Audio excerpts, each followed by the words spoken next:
6:40 p.m. And we'll do a quick roll call. Yes. Kathy McCarthy. Here. Chris Nettles is absent. He has some business to take care of. I'm sorry. Yeah, I don't know that this one works. Yep. Okay. Testing, testing. Okay. Darlene Warner, I am present. Jake Strickler. Here. Joe Schneider, absent. Mel McMurrin is on his way. So mark him present when he gets here. All right. And we could say the pledge. Yes. I pledge allegiance to the flag of the United States of America and to the republic for which it stands, one nation, under God, indivisible, with liberty and justice for all. All right, thank you. And we can start with short announcements. Oh, sorry, no, I always just want to jump ahead. Approval of the agenda, first of all. Looks good to me. So when- I make a motion to approve the agenda. Great. I don't know if anyone can second. Second. Jake beat you to it. All in favor? Aye. Everyone in the room can vote. Any opposed? Okay, great. And hopefully you had a chance to look at the minutes. They're over there by the sign-in sheet.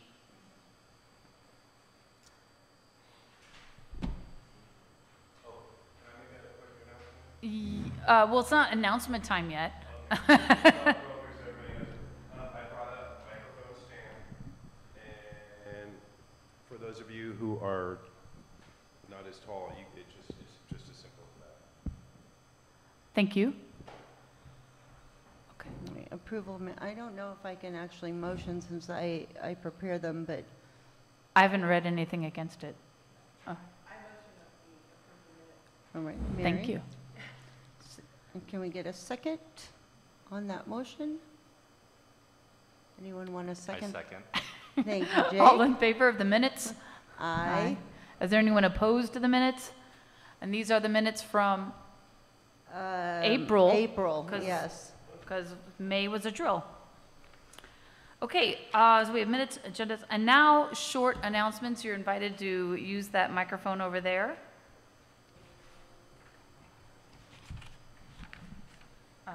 State your name for the record. Name, rank, and serial number. Robert Stark, President of the Mountain Lions. Our campfires have been successful, and our next one will be in August because next July 6th we will be having a chicken queue prior to bingo. Tickets are available. See any one of us Lions or call. The phone numbers posted in the post office and whatnot. So it'll be chicken thighs, barbecued, cornbread, this, that, the other thing, all that kind of 4th of July food. And that's it. Thank you. Are there activities after the? I thought I said that. Maybe you did. Prior to bingo will be the bingo. Bear in mind, and thanks to Jake, remind me, bingo is every Saturday. Every Saturday. Every day. 6:30 the bar opens, 7:30 bingo begins. So, you know, everybody wants that good old American used to be. Well, you can't be more used to be than bingo. Yeah. So come on down. Thank you. Thank you. Any other announcements? Yes. Yes. I haven't. Oh. Oh. This is regarding, I'm Inez, Use the microphone. Firewise, you name it, shirt, all that. Wow, that really is tough. PG&E came to visit me, and I knew they were working in the area. The good news is they're going to knock down or cut down to my liking and take the wood away, and because there are 2 oak trees, and this will be free. They've gotten a bad rap, but they're working very hard. They're very personable, very nice in explaining and asking me what the height of it would be. I said, well, my sign is there. He says, we'll do above the sign, it'll look cool. I said, yeah, because it's Oak Haven. So I'm very pleased that I don't have to worry about that.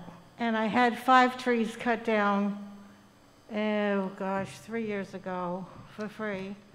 Just by mentioning PG&E/vegetation, I made a call, they were out the next day. So they've gotten a bad rap, but let me tell you, they've worked for me. It has worked for the whole area, not just me. So I want everybody to know that. And your mother too. Yeah, they were at her house too. Okay. Thank you. Yeah, I think, can I do the announcement from here? Or should I go stand at the podium? It's from Magdalena. Is it about from the committee reports, or is it? It's just a short announcement. It's a save the date. I think that's fine. Okay. All right, this is from Magdalena Valderrama, who could not be here this evening. She has a cold. This is regarding Cobb Watershed Education and Restoration Program, otherwise known as WARP. The Cobb Watershed Education and Restoration Program will hold its next workshop in the sub-watershed of Schwartz Creek behind the Cobb Fire Station on August 2nd, which is a Friday, from 9:30 a.m. to 3:30 p.m. Our education and restoration team will be taking a new ambitious approach in the workshop. The 6th in the series will be focusing on the full stretch of Schwartz Creek and its watershed behind the Cobb Fire Station. The results of the workshop activities will be compiled into a comprehensive long-range stewardship prescription for the creek.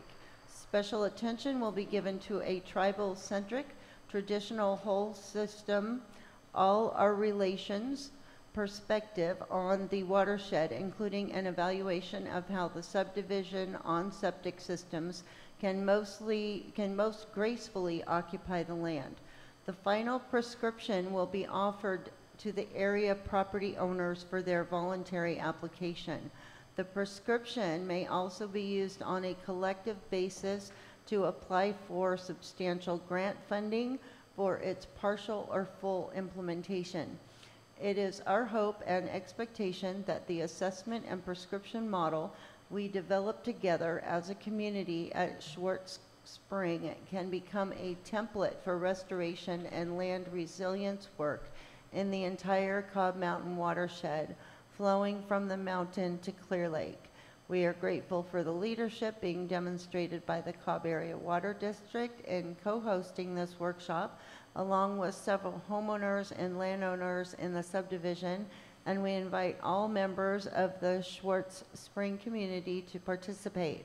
Past participants in the Cobb WARP workshop series, please RSVP today to secure your place in the Schwartz Spring workshop.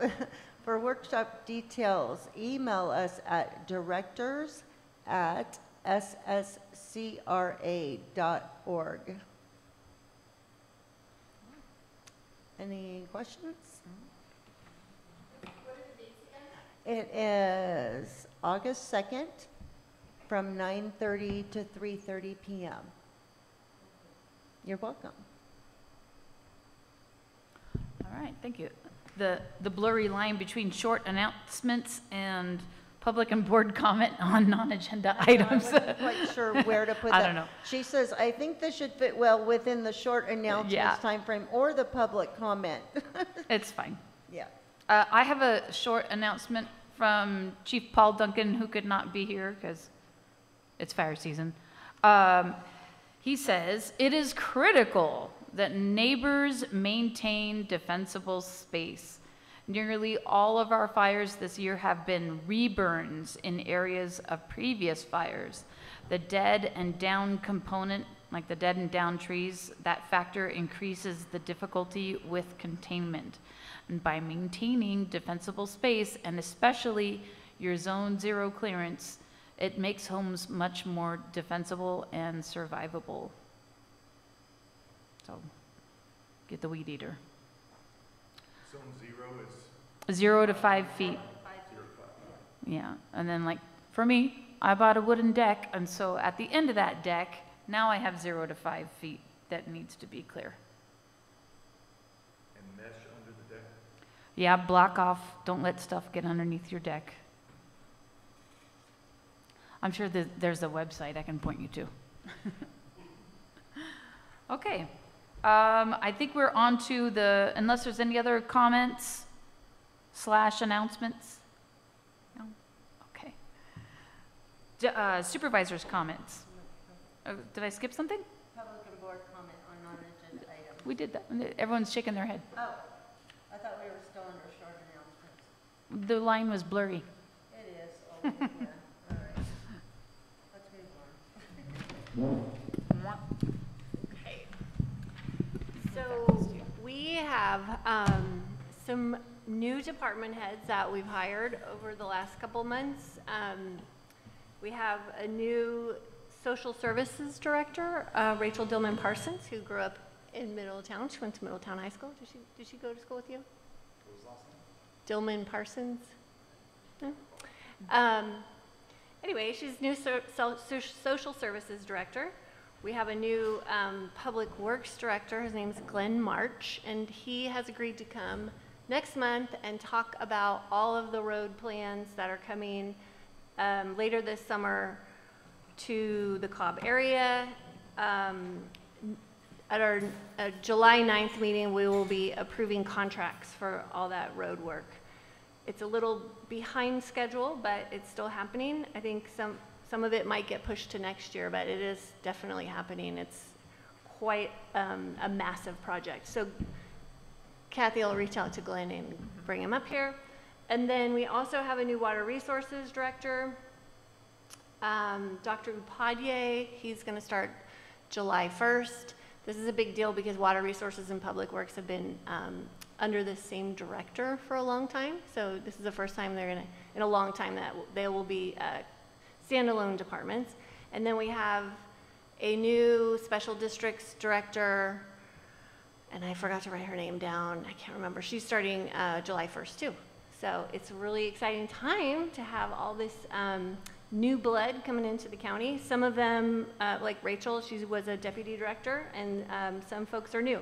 So it's we're really excited.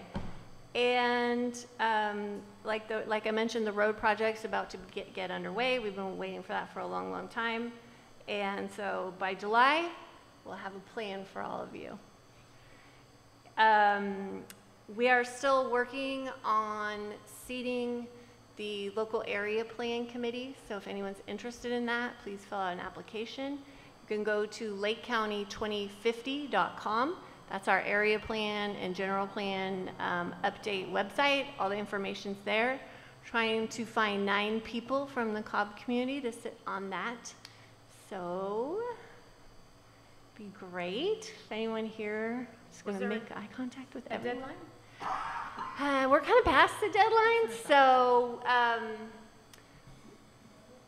we need as many applicants as soon as possible. Okay. The local area plan committee.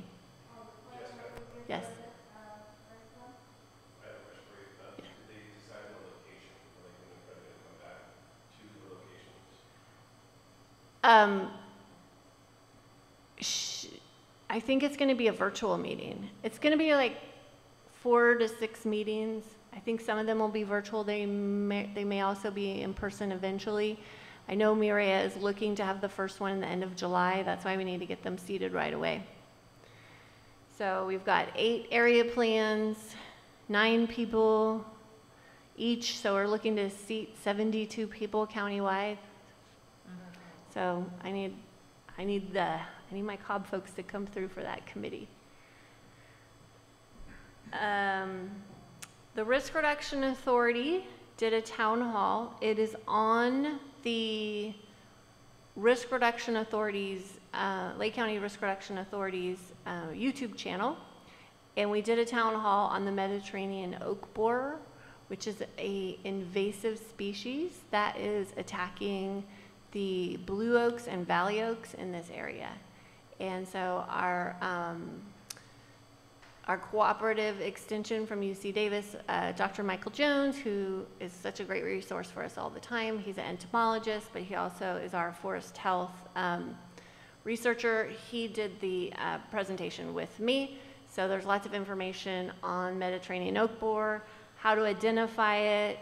If you suspect that you've got an infestation, contact the Ag Commissioner and the Ag Department. We're past containment. It's spread most of the way through the county. It started in Calistoga, probably came through in French oak at some point with the barrels. So it's not great news. We've got a lot of bugs attacking our trees right now. There's also a lanternfly that is attacking the tree of heaven, which no one thought anybody would get to that tree, but that's another one that's out there that's an invasive. I don't have any information on that one yet. So the Mediterranean oak borer Town Hall is on the Lake County Risk Reduction Authority's YouTube channel. So I encourage everyone to check that out. It's only an hour. It's only an hour. And then the big announcement that I need everybody's help with right now is with our tree mortality program. And I have a video here that we'll show in just a minute. But that picture was taken from my deck before the fire. Oh, wow. You're kidding. No. My old house. Oh. There is a flyer Yeah. that goes along with this. It's attached to the I didn't realize that was that picture. I don't know how that picture got in circulation, but I took that from my deck. Anyway, so we declared our tree mortality emergency 2 years ago. We've been trying to get the funding to remove the hazard trees that could fall in the county roadways. So how we can do that is through Disaster Act funding, through Cal OES. We have to prove that these are hazards that will impact county infrastructure. County roads are county infrastructure. So the trees, you know, they could be 100, 150 feet tall. If they're rooted in private property, they can fall and impact the road. And what we want to do is work to clear a lot of these dead and dying trees along the roadways. So Nicole Pagon from Tetra Tech made this little video. We're trying to get folks to fill out this ROE, right of entry, so that Tetra Tech can do the survey so that we can determine how many trees we have in this, basically the Cobb area and South County. We have data from the 2022 summer flyover from the U.S. Forest Service that indicated we have about 20,000 dead trees along county right-of-way, so we know there's more than that right now. With the survey, we'll be able to show the data to the state that we need help with the funding, because this could be, you know, this will be hundreds or tens of millions of dollars, and the county has to pay 25% of that. What we've asked for is a waiver for the match. I've been in meetings since 9 a.m. So we have to prove that A, we have this incredible need, and B, we don't have the funding to cover it. That's easy. We're working on our budgets right now. We don't have the money to cover the 25% match. So I need everyone in the South County area to help by filling out this right of entry, participating in the survey, and then I'll let this video play to see if we can get some more questions answered, and then if we can talk a little bit more about it after.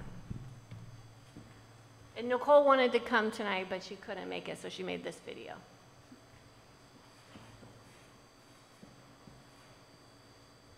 Good evening, Cobb Mountain community. Thank you for joining us for this presentation.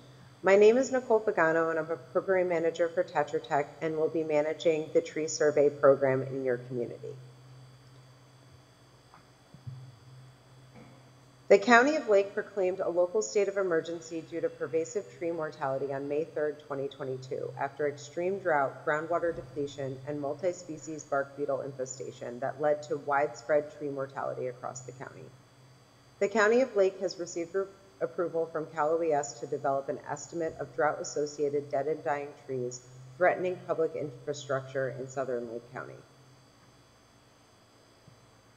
On behalf of the county, Tetra Tech will be conducting tree surveys along county rights-of-way, which is the side of the road, and on privately owned property to estimate the number of dead and dying trees which could potentially affect county roads and county facilities.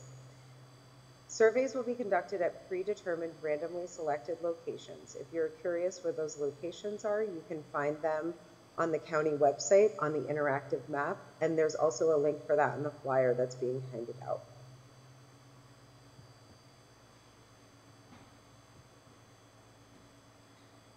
In cases where dead and dying trees are located on privately owned properties that may affect county responsibility roadways and evacuation routes, the county will obtain permission to enter the properties to mitigate those trees. No action can be taken on private property without the consent of a property owner.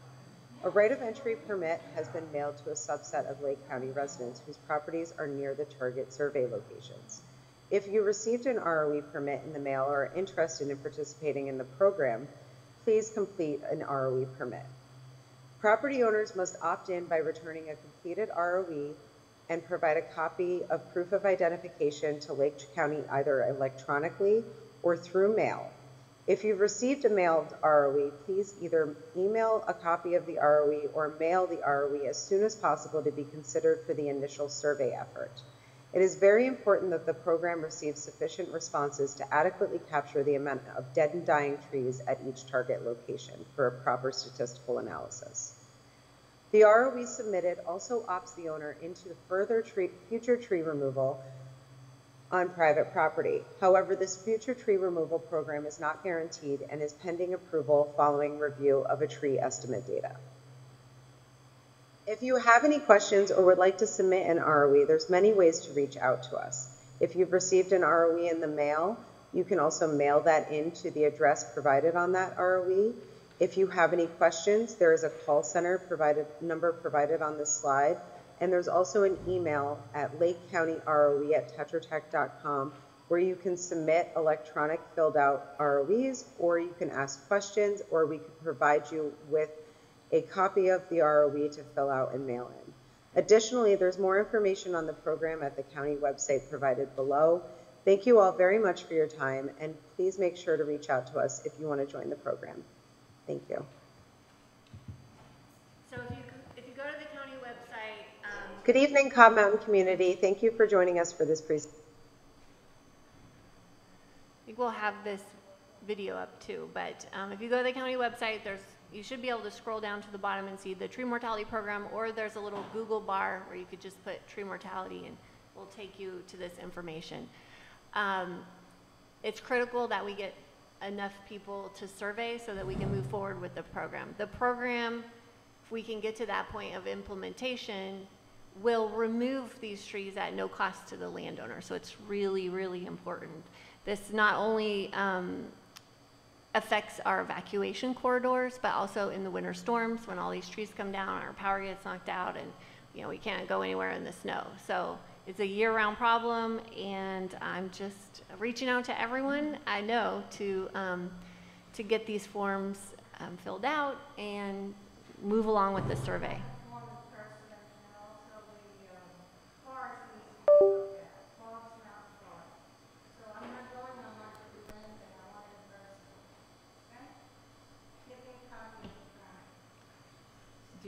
It's available on the website, and okay, then, okay. This is only along county roads. It is only allowed.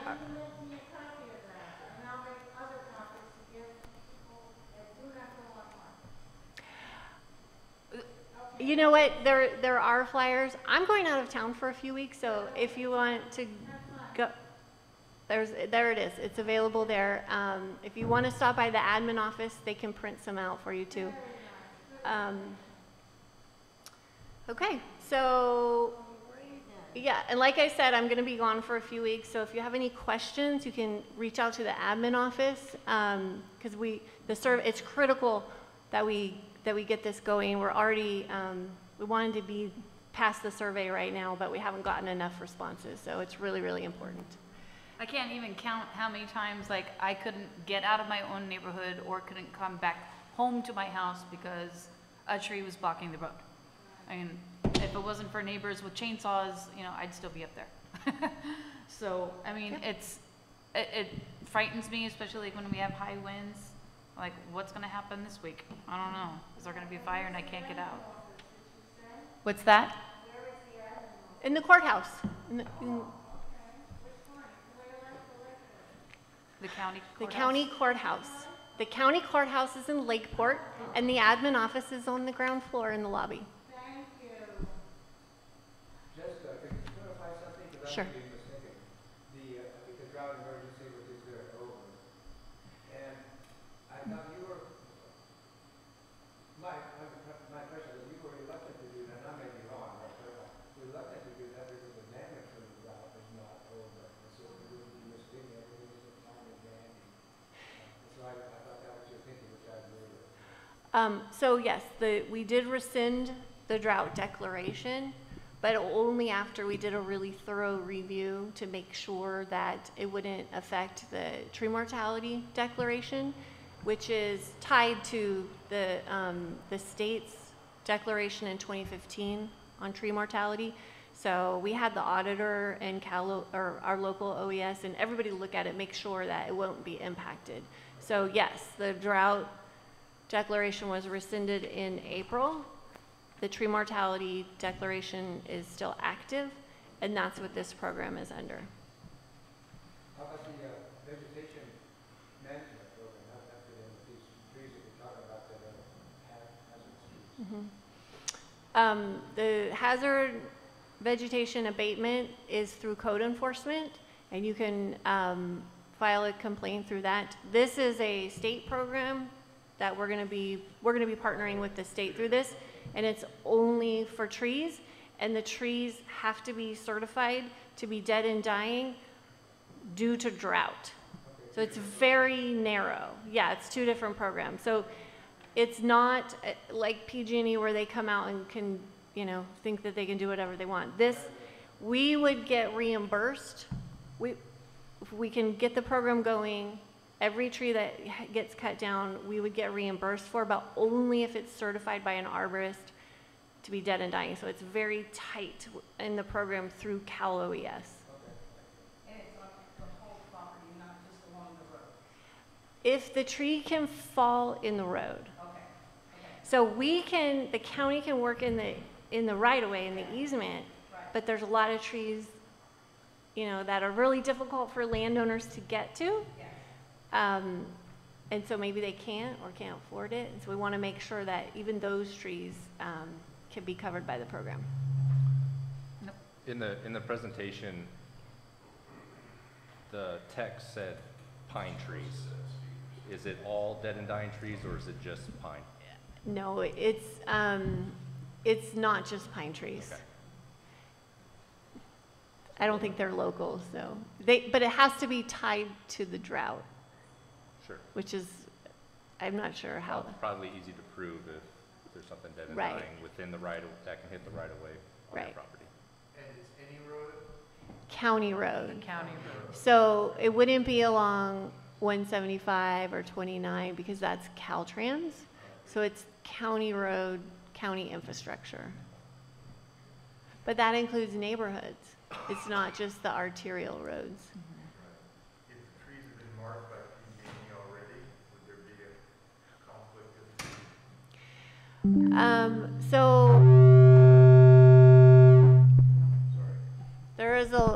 there's coordination happening with PG&E,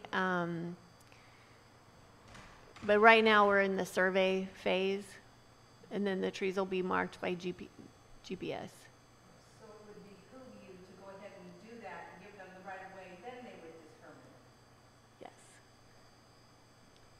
So giving them the right of entry just allows them to come in and look and determine, count how many dead trees that can impact the roadway. Right. And then does it also, the right of entry will be in place for later on when it's time to remove the trees? Correct. That is the right of entry will cover both the survey and the tree work, so they don't have to come and get another right of entry signed. I have another tree-related question. I see atlases on the mountain. and they're hauling a lot of things down to Middletown. Yes. Is that part of the old tree removals PG&E took out Yes. that they're cleaning up now? Yes, so PG&E, one of the things I've been pushing them really hard is to finish the wood removal. Like Inez said, the wood, they're removing the wood right now. They don't do that anywhere else in California. They only do that here because of our declared disaster and because I was really, really hard on them. And so they're like, fine. So they had left, I think, 700 trees that they're now coming around to pick up again. So they're supposed to be done with that by this summer. What they're doing is taking them down to Middletown, to the sewer treatment property. That's where the air curtain burner was relocated. But there's another partnership with PG&E and Clerk. It's called the Hometown Wildfire Collaborative. I think that's what it's called. And so PG&E is funding this company called Earth Foundries that has it's called a carbonizer. It's like a really big air curtain burner. And they're going to fund Earth Foundries to run this carbonizer. It'll be 24 hours a day. I think they can do it for 2 weeks, and then they have to take a break and but they have to have a guarantee of a certain amount of tonnage of material that they're going to carbonize before they can start the program. So PG&E is stockpiling all the trees down there because that's going to be the location of the carbonizer. So on Tuesday, we signed an MOU with Lake Osan, which is, who Special Districts owns the sewer, and Earth Foundries. And they're working on their permit through community development and air quality to get that all up and running. So that is a pilot program funded by PG&E to help with the disposal of all these trees. Is there any way to get on like the list to make sure Atlas comes by your place to pick stuff up? If they still haven't picked your trees up, send an email to me. Okay. I still have to be the middle person a lot.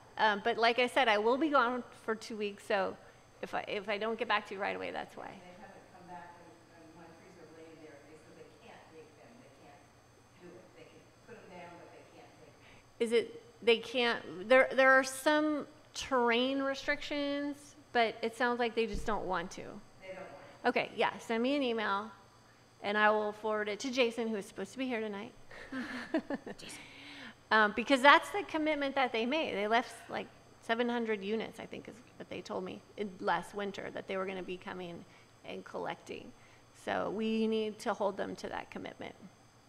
Yes, and there's no way they can even keep the wood on my property, there's no room, so that was interesting. Yeah, there's not supposed to leave wood here because, well, that's a whole, yeah, that's a conversation that it doesn't, especially on small acre, like quarter-acre lots. You're impacting people's defensible space, and you shouldn't be able to leave lots of wood next to people's houses in neighborhoods. So those are my updates. I don't know if there's any other questions. Does the carbonizer make biochar? The carbonizer does make biochar. And Water Resources was just gifted some biochar, and they are experimenting with using it in a couple of the creeks that feed into Clear Lake to see how it works as filtration, and if there's any issues, if there's any unforeseen issues. So as that experiment rolls out, and if it's successful, they are going to need a local source of biochar. And there could be other opportunities if you're interested in biochar once that project gets going, because there will be a significant amount with the amount of material they need to go through. And then hopefully it'll be something that they can just, Earth Foundries can bring the unit up for a period of time, work through everything that's been stockpiled, go away, come back again. You know, hopefully that's part of the long-term strategy. Nice. Mm-hmm. Thank you. Thank you. All right, I think we're on, she did mention Jason's not here, so you can just mark that down on your copy of the agenda, that Jason, Local Government Affairs from Pacific Gas and Electric, will not be introduced tonight, hopefully in July. That means we do have Ray Buenaventura, our Chief Public Defender, who has a presentation for us, which I can't wait to see. I know. He's been waiting so patiently. I know. Okay, let me just make sure I'm set up and I. We have a microphone for, there we Yeah, go. there he is.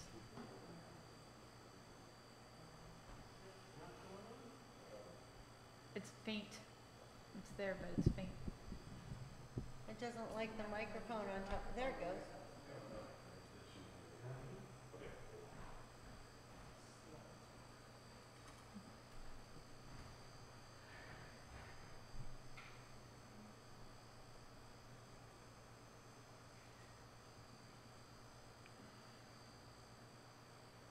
Great, okay. Let me use this microphone. Can you hear me? Yeah. We're good? Okay. So, good evening, everybody. First, I want to thank Supervisor Jessica and all you members of the board of your council for inviting me to come introduce myself and come introduce my office to you and tell you more about who we are, what we're about, and what we're trying to do here in Lake County. As a backdrop, I thought it would be first important to talk to you about what's been going on, how things were done, and what we see we're going to do moving forward. All right. So, as I'm sure all of you know, if you get arrested or charged with a crime, you have a right under the Constitution to an attorney. All right. Now, that right to an attorney is your choice in terms of your representation. You could hire a private attorney, private counsel if you want to, or if you can't afford one, the government will provide one for you. The county will provide one for you. And so in Lake County, what was done before is if you couldn't hire an attorney, the court would appoint you a lawyer from basically a group of lawyers in the county under what used to be known as the LID contract, the LID Lake Indigent Defense Program.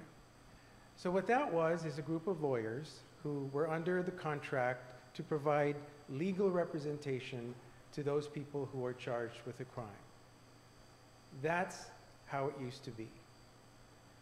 We're moving away from that, and we're moving towards a public defender's office. And I'm going to go into more the details into how that morphed into it, why it was necessary, and what we envision to do for your community, for your people. But before I do that, I thought it was important to actually talk to you about who I am and give you just a sense of what qualifications I bring to the table, okay? So I've been an attorney for 30 years, and I've done everything from a simple shoplifting case to a death penalty case. So anything and everything in between.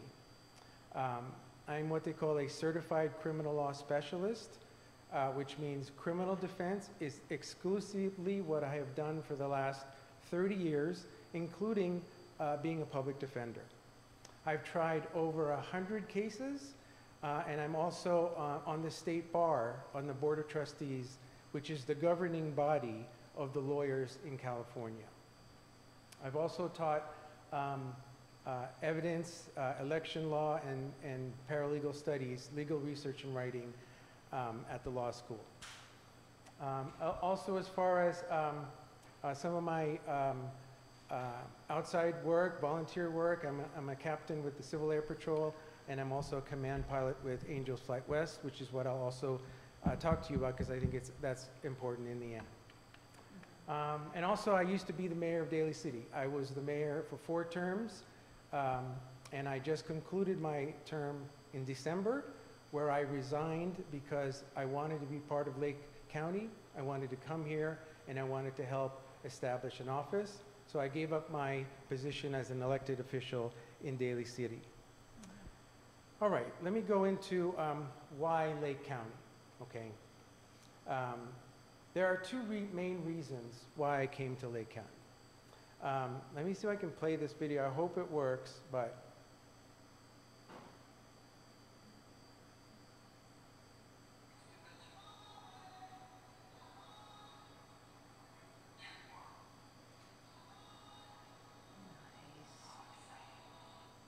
Okay, so that's one of the reasons why I'm here.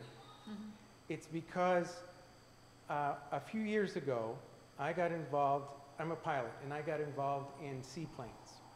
I'm a seaplane pilot. I actually learned how to fly a seaplane in Alaska. And after 30 years of practicing law, I was going to move to Alaska. And I wanted to move to Alaska because I love flying seaplanes. And Alaska is a place where there's full of lakes, full of great places to land. And I thought, what better way to live than live in Alaska and fly seaplanes. This was actually my first landing when I got involved in seaplanes. It was quite exhilarating. It was a little bit scary, but that's the moment I got the bug to want to actually continue with that, and Nice. that's my first landing. Not too bouncy. So, Great job. yeah. So that's one of the reasons, right? Because you got this great lake out here. And I thought, man, why do I need to go to Alaska? I could just come here and toot around in my seaplane in Clear Lake. I can go to Lake Berryessa, I can go to all these other lakes around here, and I fell in love with Lake County. All right, so that was one of the primary reasons. The second, and equally as important, is a sense of purpose, okay? What do I mean by that? Lake County commissioned a study on what was going on with the representation in Lake County, because there were a lot of complaints. There were a lot of issues about poor representation, about deficient representation, about attorneys who were not prepared, about attorneys who didn't see their clients, basically about how justice was not done. And so the Board of Supervisors commissioned a report trying to find out what is going on. And so they commissioned this 6th Amendment report that came in, they investigated, and they came up with some conclusions. These were the findings of this 6th Amendment report. It basically says that there was a lack of oversight among the individual contract lawyers, there was a lack of training, and there was lack of preparation. The 3 issues they identified: lack of oversight, excessive caseloads, and lawyers were not prepared. That gave me a sense of purpose, because when I read what was going on and I read the job description, I was both heartbroken and excited to come to a county where I felt I could make a difference and change what's been going on. So basically the bottom line recommendation of this 6th Amendment report was to establish a statutory public defender's office and do away with the contract-based system. And so that's what the Board of Supervisors did. I was sworn in as the public defender under this government code, which established the office of the public defender. Here's the timeline. So the 6th Amendment report came out in February of 2023. There were interviews for the public defender position in August. I started in October, and we've established the public defender's office actually starting just this month. My office has oversight. There is a 7-member public defender oversight committee that oversees me and my office. And that consists of 2 members of the Board of Supervisors, the county administrator, the court representative. There is a vacant local attorney position and there are 2 members of the public that will be appointed. If you are interested in becoming a public defender, we're going to be starting to make those decisions. The board is going to be starting to make the recruitment and the decisions on who to be the public defenders of this oversight committee. I will be accountable to that oversight committee, which includes a broad base of community participants. My mission statement is reflected, it's on our website, and it's my policy. To ensure that every client is given effective assistance of counsel as mandated by the U.S. Constitution, and to provide a more holistic approach to representation, one that focuses on programs to help clients succeed well beyond their criminal case. What do I mean by that? You take your typical person that's been arrested, right? Obviously, the most important concern they have is the criminal case, the charge, whatever they're charged with. That's paramount. And that is the bread and butter of my office, to defend someone that's been charged with something. But what happens when someone is arrested? Think it through. They get arrested, they're thrown in jail. Sometimes they might lose their job. Maybe they're going to not have the ability to pay their rent, so then maybe they'll lose their housing. What happens to the family dynamic when they get arrested? All of a sudden, there's no father figure or mother figure in the home. What happens to their mental health? It will deteriorate. What if they had drug problems? That will cycle even more. All those things are part and parcel of what happens to someone when they get arrested. My office is going to be concerned with that too, because very often the public defender is the point person for the defendant, the client, to seek help from. And we, as the one that's on the front line for them, need to be able to resource them, to point them into the right direction, to counsel them, to mentor them into how they can better recover from what they're going through, okay? I'm the public defender, but I also want to be safe in this community. The more we can do things to better the lives of these people, the better it is for all of us. And studies have shown that if you handle these matters, if you tackle these issues simultaneously, the recidivism rate will go down. And so we're trying to do more than just represent them in court. We're going to try to also help them, set them on the right path. Here's my organizational chart for my office. So I'm the chief public defender. I'll have an assistant. I have deputy public defenders, investigators, and an admin staff. This is our focus, which is early representation, pretrial, jury trial, and post-conviction. Let me talk to you a little bit about early representation.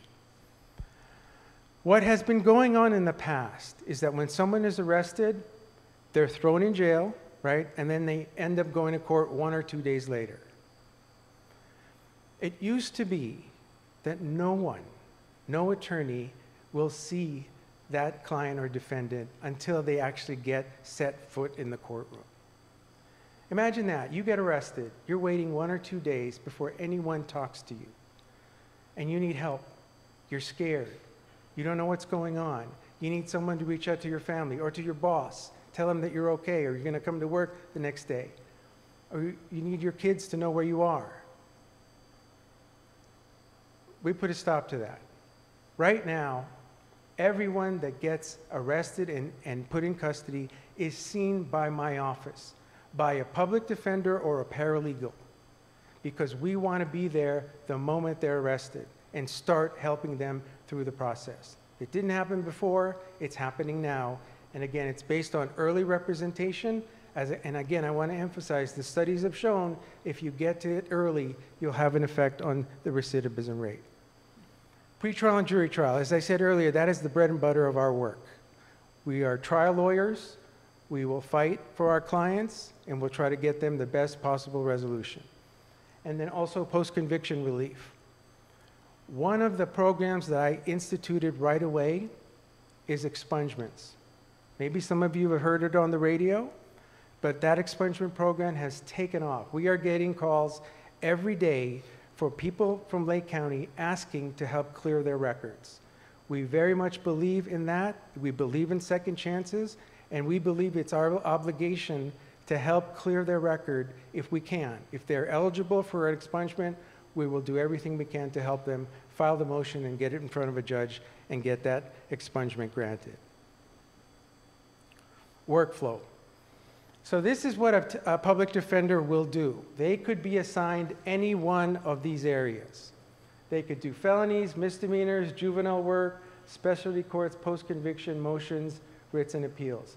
My lawyers can get any one of these assignments, and they can rotate to any one of these different categories depending on the need of the office. It's what the office needs that will dictate the assignments. So right now, I have 7 deputy public defenders, 2 investigators, and 2 admin staff. We're doing felonies and misdemeanors, adult cases. We're going to be doing juvenile representation starting in January. And again, we are doing the early representation model, have the expungement program. We're doing more training for lawyers. We're expanding our diversionary programs, including restorative justice. We have a complaint-based system, so we keep track of if there are any complaints, and we act on it right away. And we have Miranda duty, which means if anybody that gets arrested, if they want a lawyer, no matter how late in the evening or morning, we will be available to respond. Okay, conflicts panel. So in addition, we have a conflicts panel because there are cases sometimes where there are 4 or 5 defendants in a case. We as the public defender can only represent one, so we have a contract-based system for those conflicts panel. Later on, there is a discussion about what we're calling an alternate public defender panel, and that might need to happen depending on the need. So that's pretty much my presentation. Let me show you this.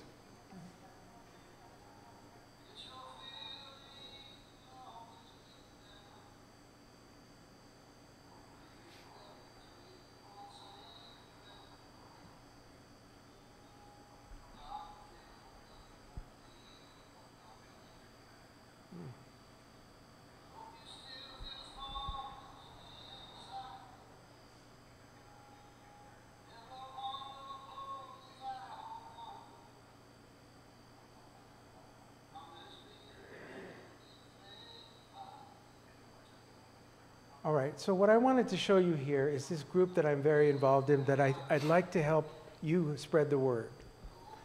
This is not this REACH program. This is called Angel Flight West. And Angel Flight West is a free air flight program that provides transportation to anyone you know that has some medical needs, okay? And the great thing about this is they will go to rural counties. And so, and what's very often used is rural counties. Our service is used by rural counties because it's hard to get to treatment centers from rural counties. And the drive can be very uncomfortable. People are sick already and they have to drive through these windy roads and things like that.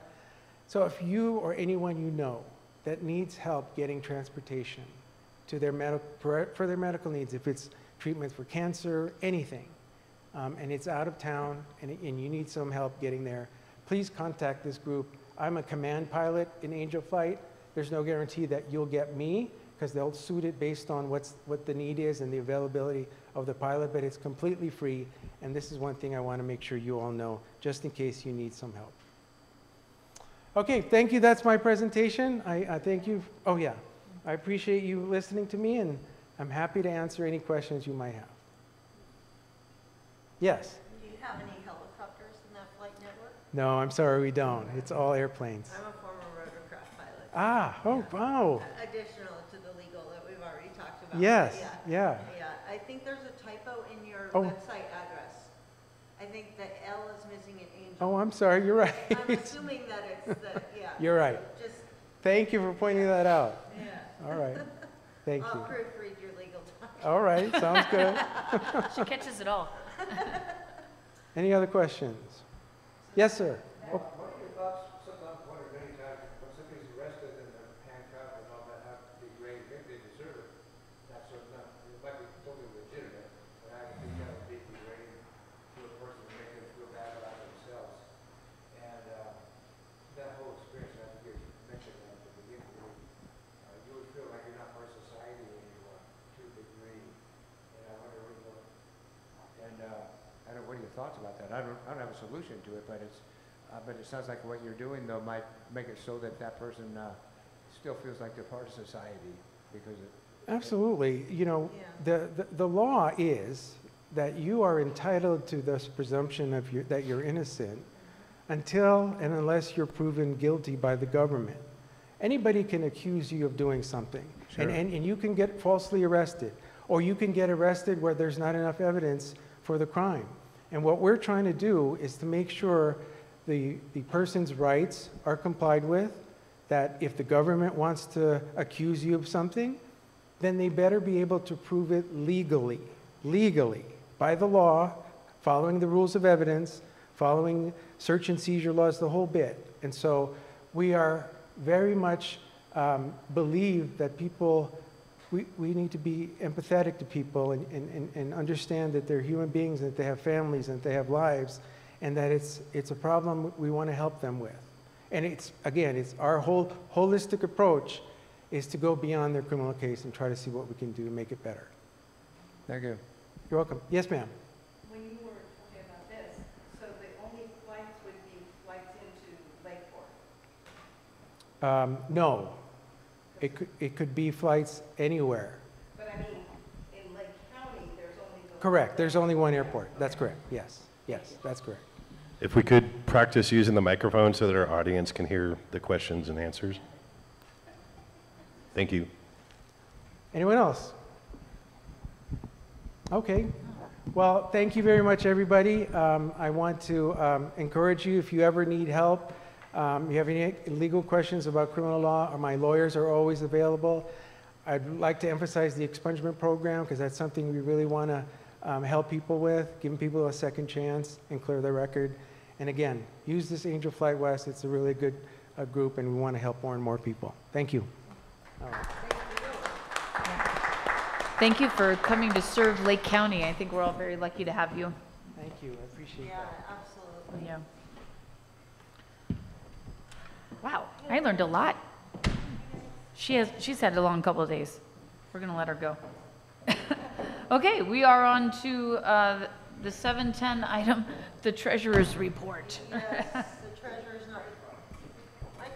Microphones. Yeah, I am doing the treasurer's report for tonight. Yeah, he's got a wedding rehearsal. He's officiating tomorrow, so he had to do the rehearsal tonight.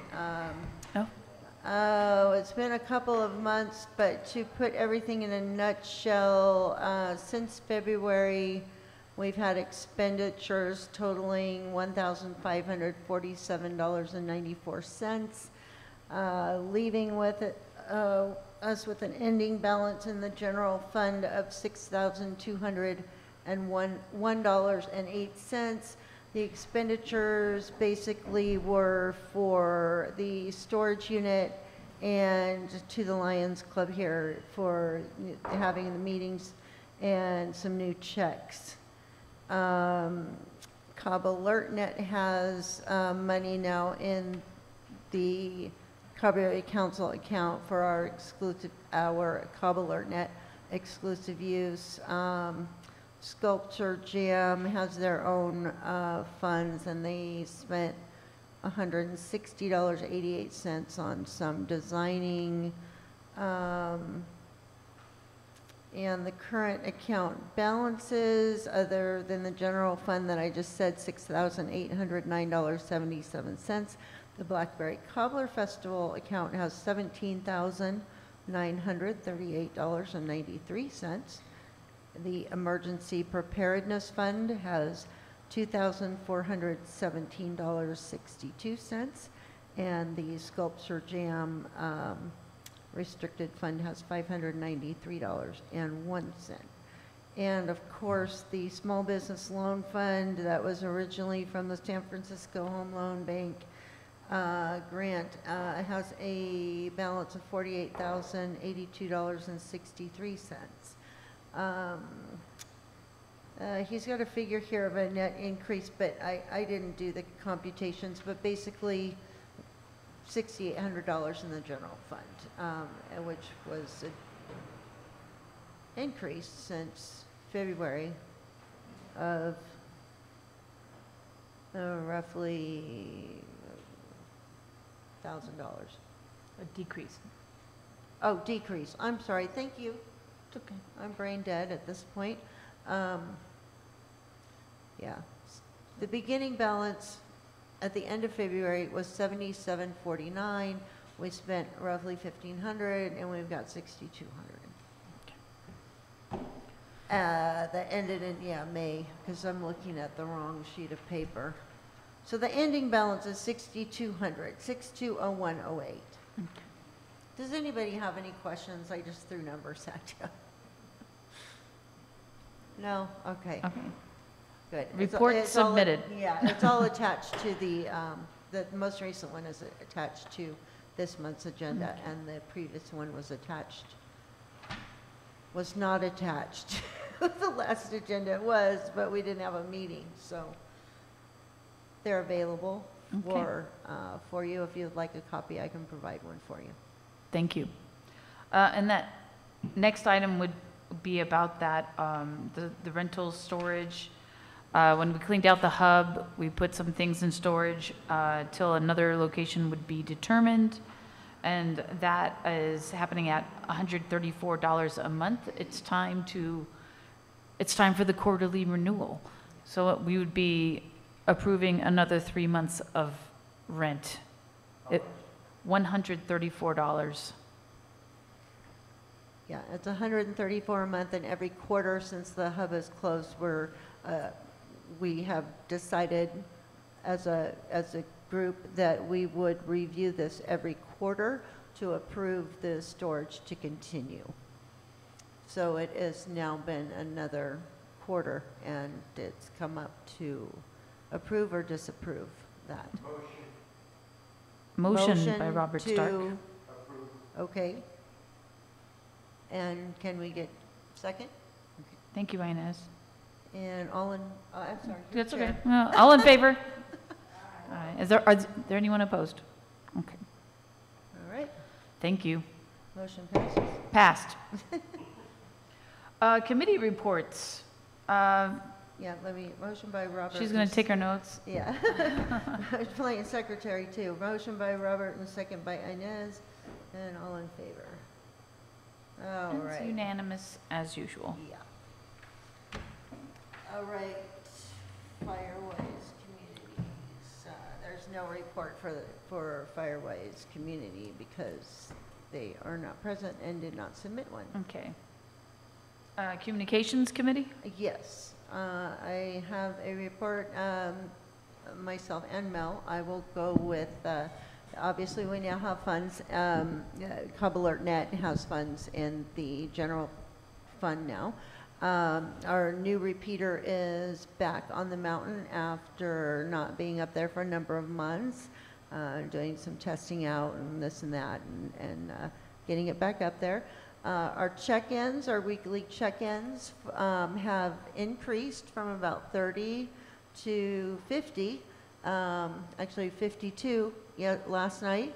So we're getting better numbers, and we've had a lot of interest because of the events that have taken place and people wanting to get radios, and several new members. Mel may have a specific number on that. We're gearing up for Cobbler Fest, and we should have a new logo by then, so our banner will have a nice fresh look. Are there going to be T-shirts? T-shirts. Are there going to be T-shirts and hats? There might be if we get... If you come to the meeting next week, we'll talk T-shirts. Okay. There we go. Yeah. I want a hat that has an antenna on it. There you go. Yeah. So we're Light. doing some fun stuff there to get going for the Cobbler Festival.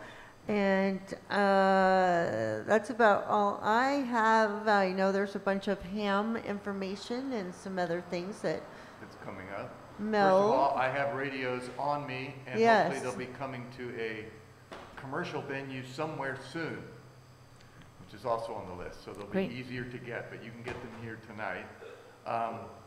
Since it's been a while since we met as this body, we did have a fire and an alert in the area. The Siegler fire woke up the Siegler group at midnight 3 weeks ago now, and so that woke the group up because That was right behind your house. it was 500 feet below me. So an alert was put out and nobody had their radios on. So anybody who has a radio, now's the time to turn it on and keep it on. Yeah. Because there's a lot of radios. There's 330 plus, I think, radios out there. And we hear from, it used to be the same 25, now 50 people, but there's a lot of radios in junk drawers. And those need to come out and be listening. Well, I want to point something out. I had my radio on there, and there was no reason. I don't think I said anything because there was no reason to from where I live. From where you live, yeah, it was a local alert. Yeah, but you did come on later in the night, and that was appreciated. I didn't want to wake up the Cobb side, Right. so we put out a local alert just for the neighborhood. So somebody, I would have woken you up or somebody if I put it out on the repeater. Yeah. But yeah, our network is flexible so that we can put out local alerts or mountain-wide alerts. But it was good you checked in, and then we updated it on the repeater for those Cobb people who are awake. Robert? Thank you for using the microphone. You don't have to tell me. I said, no, I'm thanking you because I know I didn't have to tell you. I love the microphone. Doug Domer and myself last week were in Dallas, Texas at the Red Cross resilience hubs or community resource centers where 10 states were represented, 125 people. Half of the people there were just amazed that someone had radio so they could communicate. They were fascinated with that, and I want to get some information to send to a couple of people in Montgomery, Alabama, because they're just going, we never even thought about having radios. We think the police have radios, we have scanners, but we have no way to communicate. So what's happening here is going to grow all the way across the nation. Right. So, well, I'd like to do a program explaining and there's groups more sophisticated than us yeah, doing the same thing. yeah. And we can learn from each other, so There you go. We'll get together. Thank you. Years ago, I was a severe in a little place in Nevada. Traveled to Texas, we all had CB radios in the car. So that was the first. yeah, no, it's been going on a while, but Radios, some of them you can't get them here. yep, there's, And I would just say, Watch Duty is great, but Cobb Area Network put the word out 10 minutes before Watch Duty. And that can make all the difference in the world for someone. and you can talk back. And you to can Cobb talk Alert Net. Yeah. And it works when the internet's down. So this weekend, kind of a joint operation. This weekend is what in the ham radio world they call Field Day, where 35,000 hams go out and talk to each other and people all around the world outside. So I'll be in Boggs, coincidentally, helping celebrate the 75th anniversary. So we'll be set up at Ridge Camp, so above Calso. The celebration for the Friends of Boggs and the Boggs celebration is Calso Camp. Ben, who used to do the radio show on KPFZ, will be up there with me. I think Siegler 12, Angelo. Larry, who you might know from the network, is going to do CB maybe. And then the Lake County Hams will be down at the Cowpine facility in Middletown, and they'll be going through the night till it goes from 11 a.m. to 11 a.m. the next day. So if you want to see radio nerds, and I caution people that Cobb Alert Net is not You're looking at a radio couple right nerds. now. I know, we're a core group of 20, 30 radio nerds Yeah. helping 300 people who just want to get the news and don't want to listen to a scanner. Yeah. But if you want to even talk to people across the continent or see us in operation, come to Ridge Camp Saturday. We'll be set up by 11 or anytime down at the Calpine Center that whole 24-hour period. Are your frequencies public? Yes, you can always contact somebody on GMRS channel 15, but the repeater is not. We require licensing for the repeater as is legal requirement. So I can't listen to it on my own scanner. You can listen to it on our scanner. So 462.550. Oh, that's you guys. Yeah. Oh, okay. Yeah. Well, Well, it's other people too, depending Yeah. on. Yeah. Yeah. But where are you? I'm in Korea. I have a program. I went to the Lake County. Okay, yeah. So .550 is us. .650 is Kanakdai. Okay. And just, you'll hear almost everybody. Yeah, it's a good thing. GMRS radio is becoming popular, but it's also going to be a challenge because there's only 8 frequencies for the big high-powered communications. So, Yeah, you can hear us, but talking to us, Well, I can't talk through the scanner. oh, on Right. a scanner, yeah, you can definitely, you know. you can email us and say, "I heard you." Yeah, yeah.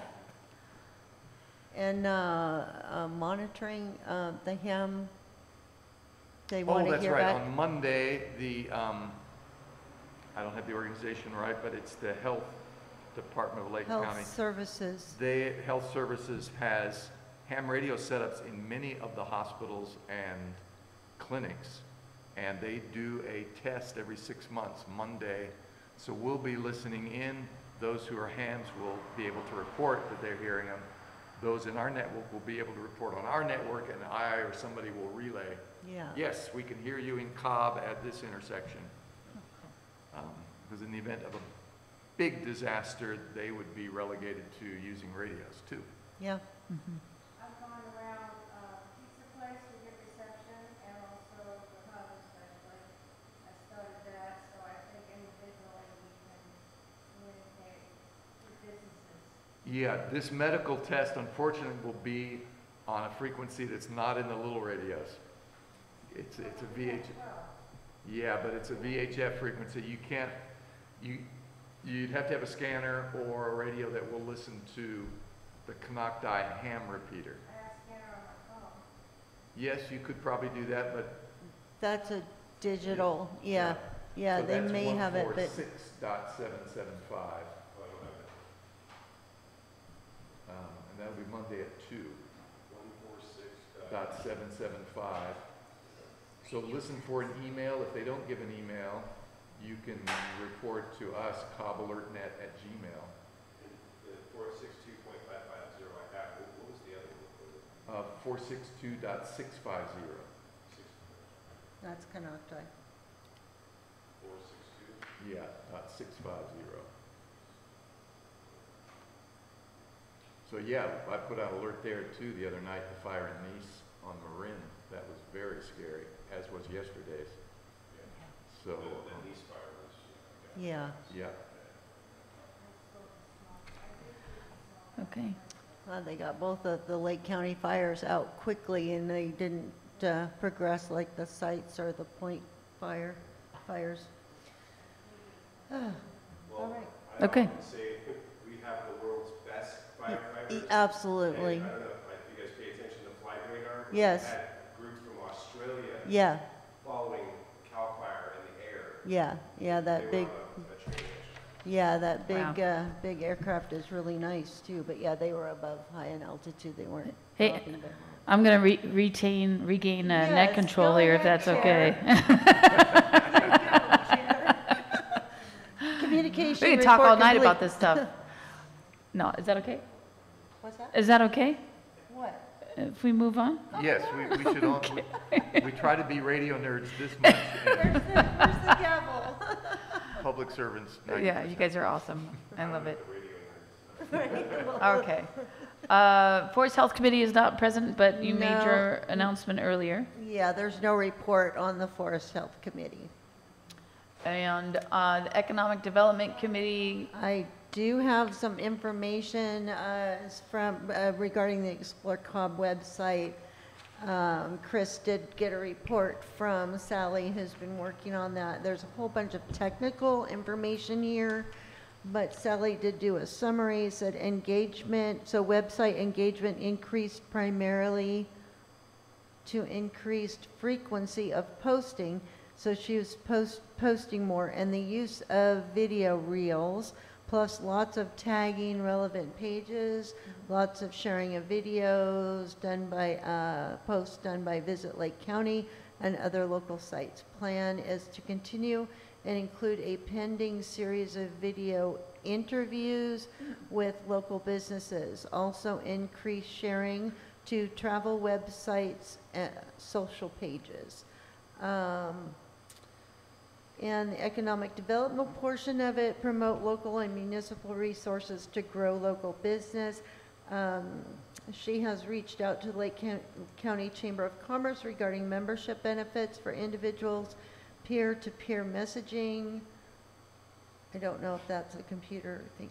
Using testimonials from local thriving businesses and individuals such as artists and craft persons. Feature and highlight local successful businesses to inspire entrepreneurs to dream bigger. Listen to the community, possibly have a forum or open house in Cobb that is just for business owners to network and share ideas. Perhaps a second business workshop for high school or middle school children.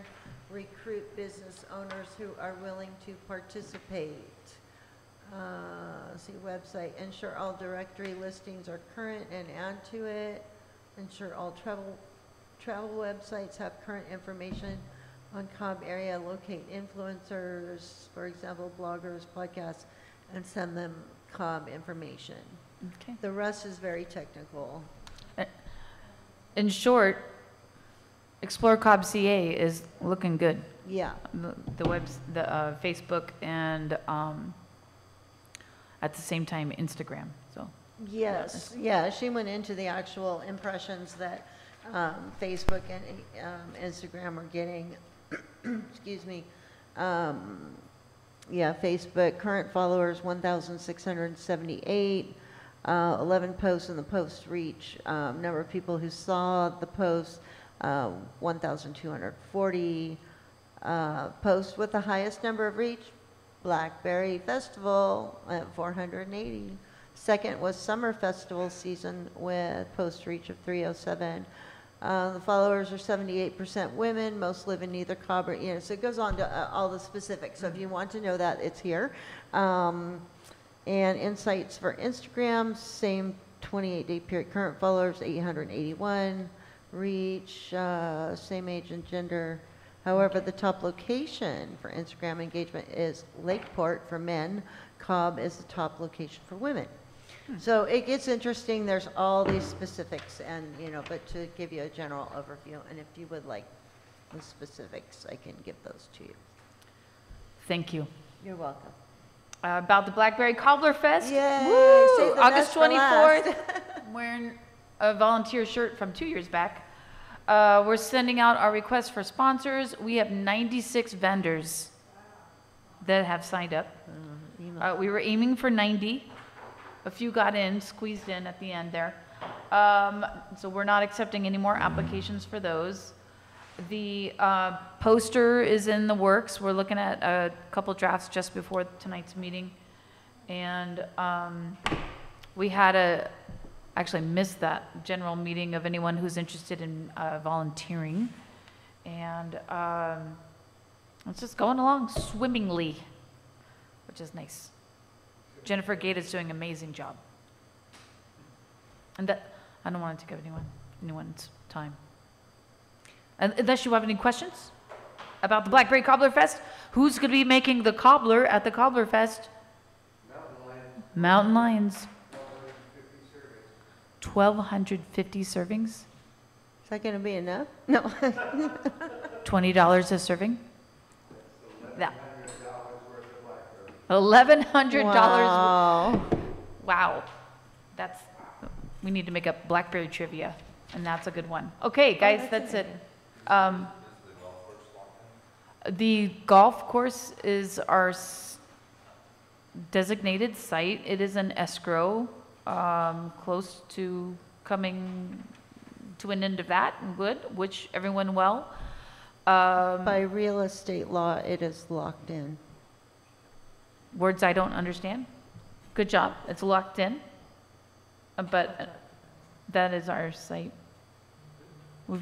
Unfortunately, we've grown past the size of what Whispering Pines could offer. It's a go. As far as we know. Okay. Hank had put into his, had assured us that whatever arrangements that had been entered into prior to the sale would be carried through with the new owner. And the person who is in escrow and is very excited has also said that he's anxious to pick it up and keep running with it with us. So thank you, Bo. But in a commercial real estate contract, it is required by law that if there is a written agreement, that the new owner must honor that. So say if it was an apartment complex and you were renting or providing to, they must honor that as part of the sale. So along the same lines. Okay. They can't just say, oh, we don't want to do it, just, that it's not Bo, but say ABC says, oh, we own it now, and no, you can't have your festival. That will not happen legally. That cannot happen in a commercial real estate contract unless there's an explicit exclusion. And that's not in writing. So. Okay. Okay, we're locked in then. And that is it. Very well should be, unless there's something that we are not aware of that exists, that's grandfathered in from way back or whatever. Okay. But no, Cobb Area Council we gets carry its the- own event insurance for the occasion. they should have property insurance, but for the event itself, then we have our own liability insurance in case the attendees and this and that, yeah. Can't have too much insurance No. for an event like that. Our next meeting is scheduled for July 18th. I'm not going to be here. I am out of town. And we will be having a meeting in August just before the cobbler. Yes. Okay, so it won't be the last one No. before that, yeah, okay. And you're the vice chair, so are you gonna? I'm good with the meeting in July. Okay. So we'll be chaired by Jake unless otherwise specified. It'll be a short one, I think. Yeah, and then the August meeting would be the 15th. August 15th, Okay. and we adjourn? We can adjourn, and my last thing is LakeCounty2050.com. That's where you can apply to be on our local area plan. Thanks for coming, and our goal is to be online Zooming next week, or next month. 8:03. 8:03. Thank you, everyone. Wow, we learned so much about